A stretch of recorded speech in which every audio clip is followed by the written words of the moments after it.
दूसरों से प्यार करने का मतलब एक और है कि हम लोगों को ढूंढें जिन्हें हम मेंटर कर सकते हैं। याद रखिए, अगर हमें इस लाइफ में सक्सेसफुल होना है तो हमें किसी को मेंटर करना पड़ेगा, गाइड करना पड़ेगा, एनकरेज करना पड़ेगा, सपोर्ट करना पड़ेगा और हमें भी किसी ना किसी का सपोर्ट लेना पड़ेगा।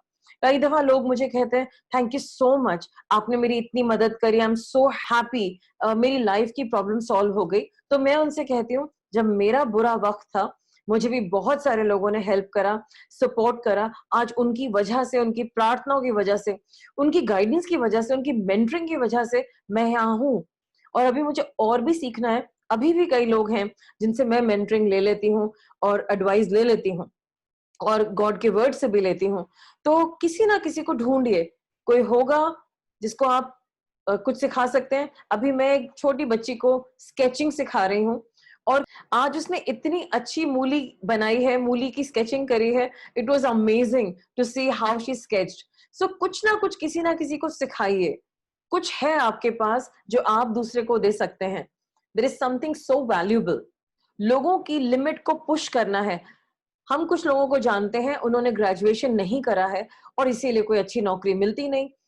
हमारे कुछ लोग हैं, उन्होंने उनको पुश करा, उनका एडमिशन कराया स्कूल ऑफ ओपन लर्निंग से और फिर उनकी बताया उनको कब फीस भरनी, कब क्या करना है। कोई ना कोई उनको चेक करता रहता था। अभी जब एग्जाम का टाइम आया तो उन्होंने बड़े कूलली कह दिया, हमारा तो मन ही नहीं है पढ़ने का। हमने सबने इतना नाराजगी दिखाई, कैसे नहीं है पढ़ने का, तुम्हें ग्रेजुएट बनना ही बनना है। फिर परमेश्वर के वचन में देखा तो वहां पे स्पेसिफिक बाइबल वर्स थी कि विद्या बढ़ाओ।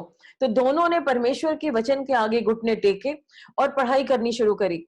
अब वो बड़े स्लो थे, तो हम लोगों ने क्या करा, बार बार कोई ना कोई फोन करता था, कितना हो गया, कितना हो गया, डेडलाइन से पहले हो गया कि, और उनको पुश करते थे, पुश करते रहे और उन्होंने अपने सारे असाइनमेंट्स सबमिट कर दिए। हम परमेश्वर का धन्यवाद करते हैं, लेकिन कभी कभी कुछ लोगों को हिलाना पड़ता है, पुश करना पड़ता है, उनकी लिमिट को क्रॉस कराना पड़ता है। मैं किसी को जानती हूँ, वो सारा दिन अपने घर में लेटे रहता था और कहता था, मैं बहुत बीमार हूँ, मुझसे तो कुछ होता ही नहीं है। मैंने उसे बहुत पुश किया, मैंने कहा तुम आओ तो एक दफा। बहुत सारे एडजस्टमेंट्स किए, उसको एडजस्टमेंट करके उसको अपने शेड्यूल में उसका टाइम फिट किया और कुछ कुछ कराया उससे।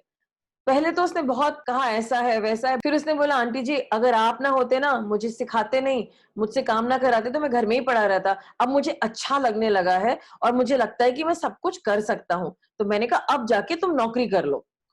मुझे उसको पुश करना पड़ा, बहुत सारी चीजों में उसके साथ एडजस्टमेंट करना पड़ा मुझे, but I was willing to do it.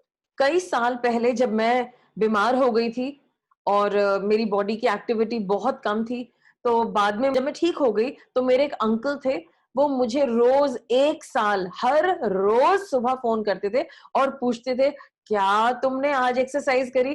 तो जब फोन की घंटी बजती मुझे पता चल जाता था कि अंकल कॉल कर रहे हैं और उन्होंने मुझे छोड़ा नहीं। पूरा 1 साल लगातार उनका कॉल आता था, आशिमा एक्सरसाइज करो, ये तुम्हारी बॉडी के लिए बहुत जरूरी है, तुम्हें हेल्दी रहना है, फिट रहना है, अपने परिवार के लिए, अपने बच्चों के लिए। तो ऐसे कुछ लोग हैं। क्या आप वो इंसान बन सकते हैं जो किसी को रोज कॉल करके एनकरेज करें, चेयर करें और उनसे कहें कि वो करें जो उनकी लाइफ के लिए बहुत जरूरी है, जब तक कि वो उसे कर ना ले और निपुण ना हो जाए? Is it possible? Let's help each other, let's mentor others.